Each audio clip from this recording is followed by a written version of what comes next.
Well, I tell you, I think the simple answer or not, let me rephrase that. It's actually not so simple, but I think that a key to environmental problems in general and energy issues in particular is that we need a tax or a cap and auction program, a trading program is a different way to do it.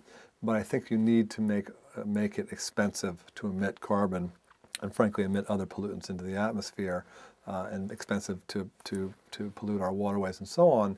And until you do that, I think that the risk we run is that all the green work that we're doing, and it's become so popular over the last year or two, is just a passing fad. You really have to make polluting cost money for these companies. And in terms of an energy policy, again, there's no quicker way to start to develop all these promising technologies in terms of the biofuels and solar and wind and geothermal and cell fuel technology and so on until gasoline and oil becomes prohibitively expensive. And I'm not saying they should be unfairly taxed. The problem is that those fuel sources have been subsidized for so long that we are not capturing the true cost of using those sources. In terms of all the money that goes into building our national highway system, all of the health impacts that burning fossil fuels have on our health, the climate change impacts that are coming down the road that we're already seeing, which are going to have huge economic impacts on our economy, and so on. So the key, in my view, is to make carbon emissions cost real money, and the only real way and the most efficient way to do that is through a carbon tax.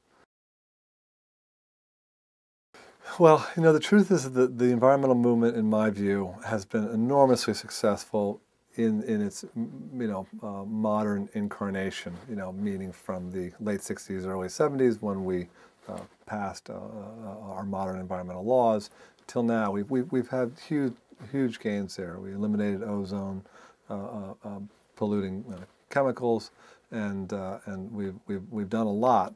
But the problem is that we're such a specialized country that it's really been left up mostly to environmental groups and environmentalists to do this work, and we've been up against enormous odds. You've been up against these corporations that, the way the system works, don't have a real clear financial interest in protecting the environment all the time, and frankly the government doesn't do a very good job of enforcing the laws, which is another regulatory way to stop companies from polluting. And you have certainly the concern of a lot of Americans who support us, but they've got a million concerns, and the environment often has kind of ranked low. So it's been the environmentalists and the environmental groups kind of working on their own with with a vast gap in resources, to take on some of these colossally large, expensive programs. So I think one of the results of that has been that our progress has been relatively incremental, and because of that, we are now starting to realize that some of the gains that we've made haven't been nearly enough, and you're starting to see real kind of ecological crisis and collapse and potential for collapse. Whether you're talking about our fisheries, our air quality, record level asthma rates, a change in climate, and so on. So suddenly, our Mother Nature is speaking back to us and telling us that whatever progress we've made isn't nearly enough, and we've got to do a lot more. So I think in order for us to get to the next level as an environmental movement, if you will, it has to be about every American, every citizen in the world. We have to recognize that we're all in this together. We can no longer say, okay, they're the environmentalists, they're going to take care of the problem, or technology is going to take care of the problem.